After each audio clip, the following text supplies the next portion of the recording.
नमस्कार दोस्तों, स्वागत है एक बार फिर से आपका मेरे YouTube चैनल विदाउट म्यूजिक मंत्रा में। आज के इस वीडियो में होपफुली आपने थंबनेल देख लिया होगा। बात करेंगे मीन राशि के संबंध में। अंतिम ये राशि है, सितंबर का ये बचा हुआ माह किस प्रकार का रहने वाला है, आज के इस वीडियो में जानेंगे। सबसे पहले ग्रहों की स्थिति के बारे में जानते हैं। देखिए, बीच में ये जो 12 नंबर है, ये आपकी मीन राशि को प्रदर्शित कर रहा है। आपके फर्स्ट हाउस में ही शनिदेव विराजित हैं। इसके अलावा देवगुरु बृहस्पति आपके केंद्र में यानी कि आपके शुभ भाव में हैं। इसके अलावा मंगल भी आपके सप्तम भाव में हैं। सूर्य, केतु और बुध की त्रिग्रही युति आपके षष्ठे यानी कि सिक्स्थ हाउस में है। शुक्र आपके पंचम भाव में, शिक्षा के भाव में, प्रेम संबंधों का जो भाव है वहाँ पे विराजित हैं।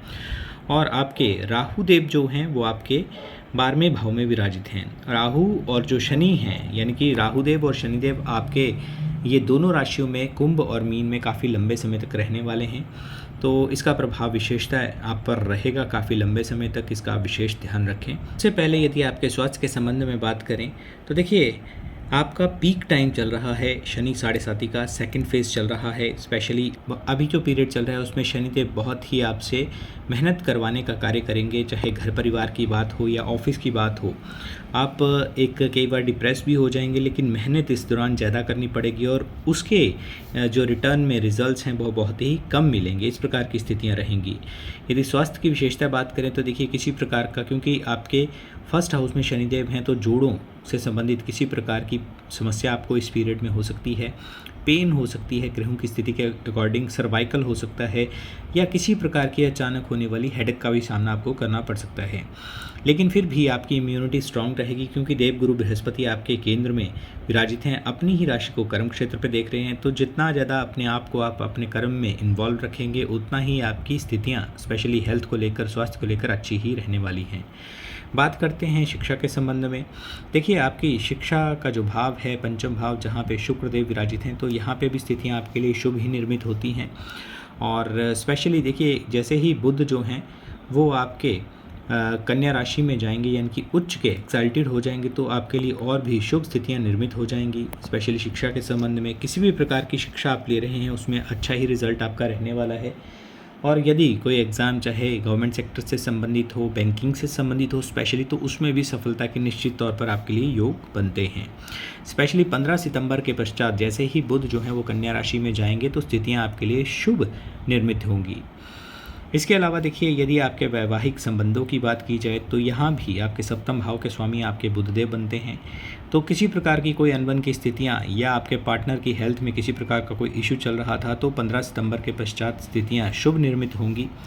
और मंगल देव जो हैं वो आपके अष्टम भाव में चले जाएंगे, तो कहीं ना कहीं ससुराल पक्ष से किसी प्रकार की कोई आर्ग्यूमेंट की स्थितियाँ बन सकती हैं। लेकिन इस दौरान आपको शांति से काम लेना है, यानी कि वाणी पर विशेष कंट्रोल रखने की आवश्यकता है, क्योंकि सप्तम भाव में होने के कारण मंगल देव आप वाणी के स्थान पर भी दृष्टि करेंगे। हालांकि अपनी राशि होगी, सामान्यतः कोई भी ग्रह जो है अपनी राशि को जब देखता है तो वहाँ पे बुरा प्रभाव नहीं देता, लेकिन फिर भी एग्रेशन जो आप पे सूटेबल नहीं रहेगा, क्योंकि देखिए आपकी बृहस्पति यानी कि ब्राह्मण वर्ण सात्विक राशि है, तो आप पे जो है एग्रेशन या एक क्रूरता या एक जिसे बोला जाता है कि क्रोध सूटेबल नहीं रहेगा।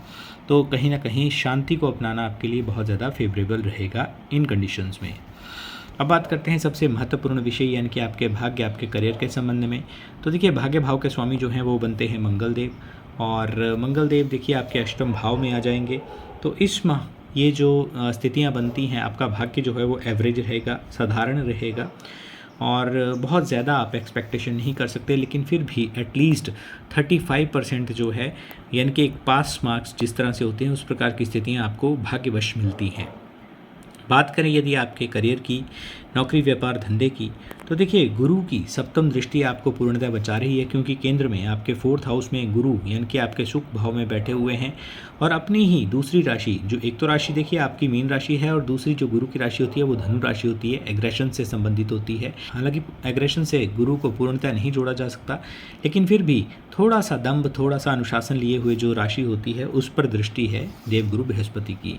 तो कर्म क्षेत्र में ज्ञान की अधिकायत रहेगी, जो भी जिस भी फील्ड से आप संबंधित हैं उसकी नॉलेज सर्वोपरि होगी, आपके पास अच्छी खासी नॉलेज होगी, बहुतायत होगी, जिसके ज्ञान के बेसिस पर आपकी एनर्जी या अपने कार्य से संबंधित एक जिसे बोला जाता है कि कॉन्फिडेंस या आत्मविश्वास भी बना हुआ रहेगा। तो गुरु की ये जो दृष्टि है ये आपको अपने कर्म क्षेत्र में निश्चित रूप से प्रबलता देंगे। और स्थितियां आपके पक्ष में होंगी। आपको किसी प्रकार की कोई अपॉर्चुनिटी, चाहे विदेश यात्रा से संबंधित हो या फिर में किसी प्रकार की ग्रोथ या प्रमोशन भी एकाएक आपको देखने को मिलेगी। ना सिर्फ गुरु की देखिए सप्तम दृष्टि यहाँ पर है, बल्कि शनि आपके फर्स्ट हाउस में है, तो आपके 10th हाउस पर शनि की दशम दृष्टि भी है। तो जो भी आप कार्य करेंगे उसमें ज्ञान तो देखिए आपका 30-40% यूज़ हुआ, लेकिन उसमें जो मेहनत होगी वो मोर देन 65% रहेगी, यानी कि मेहनत ज़्यादा होगी।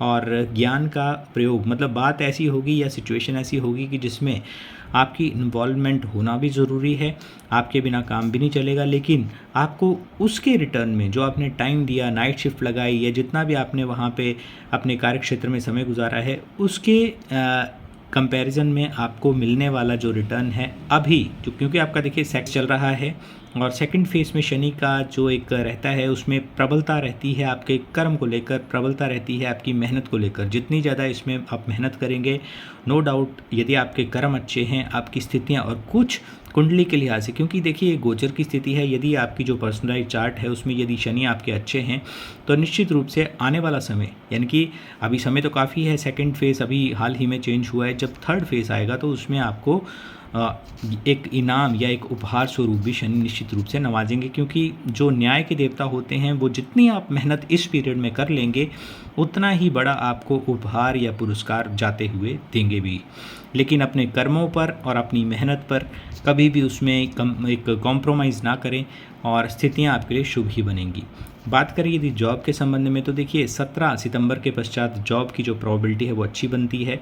और लेकिन जब भी आप काम करेंगे, चाहे व्यापार हो या अपनी जॉब हो, तो उसमें मेहनत ज़्यादा रहेगी, ज़्यादा रिटर्न की इस पीरियड में, स्पेशली ये जो 2.5 साल का पीरियड है इसमें आप बहुत ज़्यादा एक्सपेक्ट नहीं कर सकते, मेहनत ज़्यादा रिटर्न कम। 15 सितंबर के पश्चात आपका बिज़नेस भी बढ़ेगा, लेकिन बिज़नेस में वही बात है कि रिटर्न कम, लेकिन क्लाइंट बेस ज़्यादा होगा, खर्चा भी हो सकता है और एक रिस्पॉन्सिबिलिटी जो आपने कमिटमेंट अपने क्लाइंट से की है या जो आपने एक बार डील कर ली है वो आपको निभानी भी पड़ेगी। इस प्रकार की स्थितियाँ आपको इस माह में रहेंगी। बात करें कि इस माह को और श्रेष्ठ कैसे बनाया जा सकता है, तो देखिए सबसे पहले आपके जो राशि स्वामी बनते हैं यानी कि देव गुरु बृहस्पति, उनके बीज मंत्र ओम ग्राम ग्रीम ग्रौम से गुरुवे नमः, इस मंत्र का यदि आप जाप करते हैं तो बहुत अच्छा है आपके लिए। साथ में मंगल, क्योंकि आपके अष्टम भाव में जाएंगे, और मंगल के लिए आप हनुमान चालीसा का यदि पाठ करते हैं तो भी आपके लिए श्रेष्ठ है। बंदरों को गुड़ चना यदि आप खिलाते हैं तो भी आपके लिए फेवरेबल कंडीशंस बनती हैं। इसके अलावा केले भी उनको खिला सकते हैं। सूर्य को जल यानी कि सूर्य को अर्घ भी इस माह यदि आप देते हैं तो बहुत ही आपके लिए श्रेष्ठ ये माह रहने वाला है। तो दोस्तों ये था एक छोटा सा वीडियो मीन राशि के संबंध में। आई होप कि आपको वीडियो अच्छा लगा होगा। चैनल को सब्सक्राइब करें और वीडियो को फैमिली और फ्रेंड्स के साथ शेयर करना ना भूलें। धन्यवाद।